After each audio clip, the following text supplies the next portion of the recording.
আমি পাঠ করার চেষ্টা করছি। আমারই চেতনার রঙে পান্না হলো সবুজ, চুনি উঠল রাঙা হয়ে।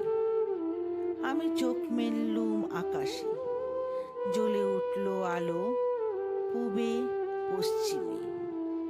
গোলাপের দিকে চেয়ে বললুম, সুন্দর সুন্দর হলো সে।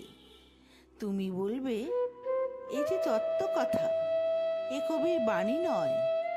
আমি বলবো, এ সত্য, তাই এ কাব্য। এ আমার অহংকার, অহংকার সমস্ত মানুষের হয়ে। মানুষের অহংকার পটেই বিশ্বকর্মার বিশ্বশিল্প।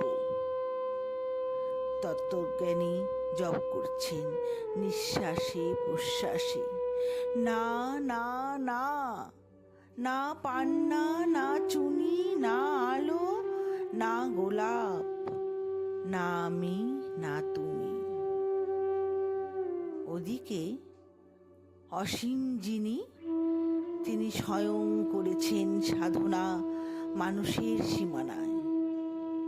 তাকেই বলে আমি।